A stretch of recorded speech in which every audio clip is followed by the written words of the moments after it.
Halo teman-teman, kemarin waktu gue TikTok live, ada temen yang suruh gue itu jelasin apa sih sebenarnya propolis itu. Oke, jadi gue tunjukin ya. Nah, jadi di kebun Evi itu kita pelihara dua jenis lebah kelanceng. Oke, lebah kelulut. Ini namanya Geniotrigona thoracica. Yang itu namanya Heterotrigona itama. Jadi ini dua contoh. Kita di kebun Evi ini ada sekitar 40 sampai 50 koloni kayak begini. Oke. Nah, di dalam sarang lebah, kita tuh bisa panen 3 jenis produk. Madu, bee pollen, sama propolis. Nah, madu itu sumber karbohidrat lebah. Jadi madu itu, lebah itu terbang keluar ke bunga, biasa dia ngambil nektar. Nah, nektar itu dibawa masuk ke dalam sarang ini, terus dikeringin, kadarnya diturunin. Nah, itulah jadi sumber karbohidratnya lebah. Jadi madu itu biasanya kandungannya gula alami, glukosa, fruktosa, sukrosa, dan juga kalau lebah kelulut ini ada namanya trehalose. Oke, itu ada gula yang agak sedikit berbeda. Nah, itu sumber cadangan makanan karbohidratnya lebah. Nah, bee pollen itu diambil dari serbuk sari bunga, makanya pollen namanya. Nah, itu sumber protein lebah. Jadi kayak lebah itu makan daging lah. Itu namanya bee pollen.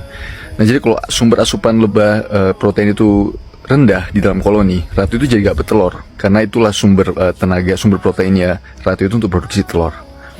Kenapa kita di kebun Evi itu nggak panen madu sama bee pollen? Karena itu cadangan makanannya lebah. Oke, jadi kita nggak mau ganggu kelangsungan hidup lebah, koloni-koloni lebah ini. Karena itu pollen dan madu itu cadangan makanan. Makanya kita memilih panen propolis. Nah, propolis itu apa? Ini contohnya.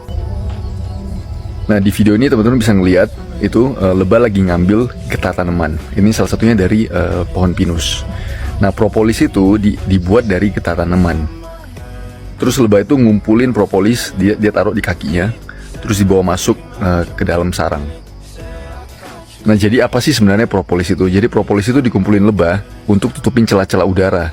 Contohnya lubang-lubang di sarang yang udah kebuka, terus di pintu masuk. Nah, apa sih tujuannya?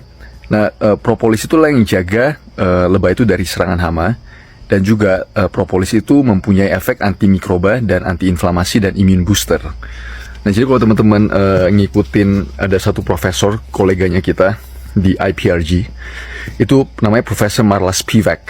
Jadi dia itu tunjukin, grupnya mereka itu tunjukin bahwa propolis itu betul-betul penting sekali untuk kelangsungan koloni lebah itu. Dia itu mencegah berbagai jenis penyakit dan juga menjaga ketahanan lebah, ketahanan koloni lebah. Kayak pelindung ini dulu untuk tunjukin di dalam sarang lebah itu, karena dia itu sebenarnya nggak sengat, cuma dia gigit. Jadi gue pakai kayak beginian, gue tunjukin teman-teman apa sih propolis itu. Nah, inilah propolis itu teman-teman. Oke, ini dia. Nah, propolis sebenarnya udah dipakai banyak sekali ancient communities. Contohnya di daerah Mediterranean, the ancient Egyptians, terus Greeks, terus Persians, terus Central Europeans, Russians, Latin Americans, contohnya apa, suku Maya, Inca, itu pakai propolis itu untuk therapeutic benefits. Kita satu paper kita yang dipublish di Q1 Journal namanya Foods. Ini gue bangga sekali sama paper ini. Ini sampai jadi editor's choice. Nah, di sini kita jelasin gimana sih manfaat propolis itu sebenarnya untuk badan kita, terutama dalam ngelawan viruses, bacteria, and pathogens. Jadi propolis itu bukan cuma antivirus, antibakteri, dan anti jamur dan parasitik, tapi dia itu ngebantu badan kita itu ngelawan itu loh. Jadi itu ada immune booster dan immune modulator effect, selain dari antiinflamasi dan antioksidan.